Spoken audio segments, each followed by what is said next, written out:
Yo, it's Sway. Sway. Sway. Sway. Sway. Sway. Sway. In the morning. In the morning. In the morning. In the morning. In the morning. In the morning. Only on Shade 45.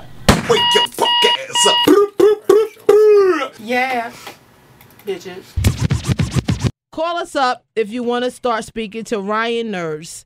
He is the author of the book called Marijuanamerica.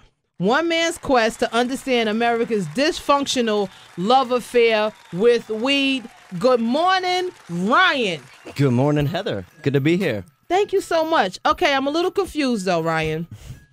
Usually, I won't blow up anybody, but rappers come in here, certain celebrities, they don't really promote marijuana, but the smell usually comes in and we know what's really good.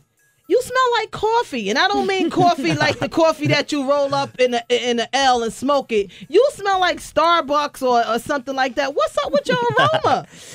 I'm sorry to disappoint, Heather. I swear I didn't know the protocol here at Sirius. I didn't realize it was so chill like that. I had a reading the other night, and I showed up with my vaporizer, and I hit it the whole time I read. Had I known that it was that kind of environment, I would have shown up. Listen, we don't know what nobody else does, but here at Sway in the Morning, we have a party. You see the shakers, you see the pizza boxes. We got some Dan Aykroyd Skull Crystal Head vodka in the closet. We do it big here. Ryan, next time? I'm sorry. Next time, I promise I'll show up. I'll show up much more equipped for the situation, wake and bake style. Yeah, dude came in smelling like coffee. I want to hand you Danishes and everything right now, Ryan. We got to talk about this book. Citizens, if you guys are smokers, well, we know you are. All the smokers start calling 888-742-3345.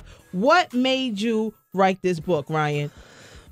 Well, I wrote my last book about competitive eating called Eat This Book. I guess it would make more sense to write the weed book before the competitive eating book. Yeah. But actually, so after that, I mean, to be perfectly frank, was smoking quite a bit of weed. I lived in Brooklyn, and I basically just started thinking about the fact that I felt like I was almost a little bit dependent on it, and it was getting a little dicey. Like, it was a little I had a period where things got a little down. I broke up with a girlfriend, and I started researching just how popular weed is in America. And for me, it was like in college, I was listening to a lot of hip hop. That was around the time when Wu-Tang came out. Ooh. And Biggie had out, Ready to Die, and the Dre's Chronic, and all of a sudden, weed just seemed like a good time.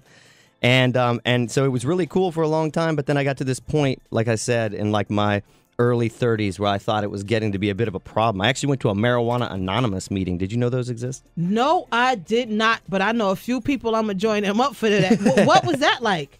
It was crazy. I thought it was going to be just really like the most, like just the easiest, it's not like a heroin meeting where you got people like on the corner, offering up their body for drugs. I thought it was going to just be the most ridiculous meeting, but people had really been affected by this and, sort of had lost motivation and gotten antisocial. So there are some problems with it, You don't have to tell us exact figures, but you went to Yale, right? That's right.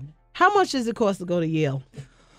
Oh, I left that to my parents. Just a roundabout figure. 100,000, 80? Around then, I think when I was there, it was around 100,000. Now I think it's actually even more.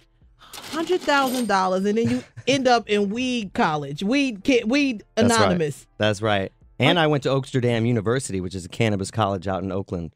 So yeah, I actually got an education on it too as well. We gotta talk about that up next. Oh my God, Sway in the Morning, Shade 45, Cannabis College. That's right. It's Sway in the Morning, only on Shade 45.